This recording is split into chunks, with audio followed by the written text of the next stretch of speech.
पिछले कुछ दिनों से देश में अरावली की परिभाषा का मुद्दा लगातार गरमाया हुआ था, जिस पर सुप्रीम कोर्ट ने बीते दिनों स्वतः संज्ञान लिया और मामले की सुनवाई की, जिसके बाद कोर्ट ने खुद ही अपने ही आदेश पर रोक लगा दी। किसी भी फैसले से पहले निष्पक्ष और स्वतंत्र जांच की जरूरत है, ये सुप्रीम कोर्ट ने कहा है। इसके अलावा सुप्रीम कोर्ट ने हाई पावर्ड एक्सपर्ट कमेटी बनाने का भी प्रस्ताव रखा, जिसमें डोमेन एक्सपर्ट शामिल होंगे। कोर्ट ने इस पूरे मामले के लिए अगली सुनवाई 21 जनवरी को रखी है। दरअसल इससे पहले 20 नवंबर को सुप्रीम कोर्ट ने अरावली पहाड़ियों और श्रेणियों की एक समान और वैज्ञानिक परिभाषा को मंजूरी दी थी।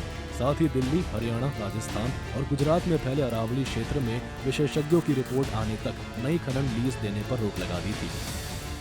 इससे पहले सुप्रीम कोर्ट में केंद्र सरकार की तरफ से एक हलफनामा दिया गया था, जिसमें अरावली की परिभाषा को 100 मीटर हाइट से नापा था और कहा था कि 100 मीटर से कम ऊंचाई वाले जो पर्वत हैं वो अरावली की श्रेणी में नहीं आएंगे। जिसके बाद देश भर में जो पर्यावरणविद हैं और साथ ही साथ एनजीओज हैं, उन्होंने केंद्र सरकार की इस परिभाषा पे सवाल खड़े किए थे। हालांकि खुद पर्यावरण मंत्री ने भी इस परिभाषा को जस्टिफाई करते हुए कहा था कि जैसा इस परिभाषा को लेकर लोगों को बताया जा रहा है वैसा नहीं है। लेकिन अब चूंकि सुप्रीम कोर्ट ने इस मामले में स्वतः संज्ञान लिया है और अब अगली तारीख 21 तारीख है, यानी कि 21 जनवरी को अगली तारीख है, तो उसमें सुप्रीम कोर्ट में केंद्र सरकार की तरफ से इस पूरी परिभाषा का विस्तार से जानकारी देनी है।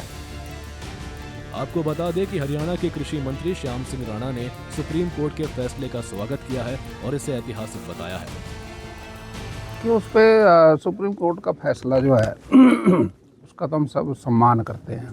कोई मानना पड़ता है सुप्रीम कोर्ट से, क्योंकि देश भी चलाना, उस व्यवस्था भी करनी। लेकिन व्यक्तिगत अगर आप बात करें तो वो अलग चीज़ है।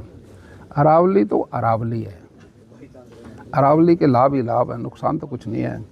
प्रकृति ने जो कुछ भी दिया हमारे को, वो उसमें दखल नहीं करना चाहिए, उसको वैसे ही रहना देना चाहिए।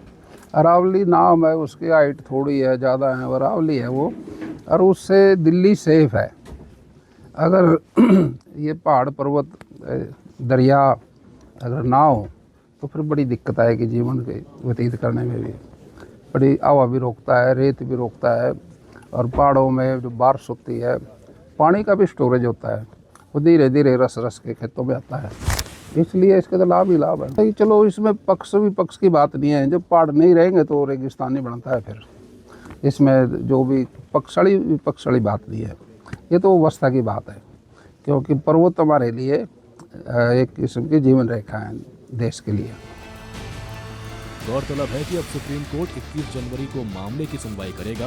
अब देखना यह है कि इस सुनवाई के दौरान कोर्ट की ओर से क्या आदेश जारी होता है। सूर्य समाचार के लिए दिल्ली से विनय सिंह और कुरुक्षेत्र से अशोक यादव की रिपोर्ट।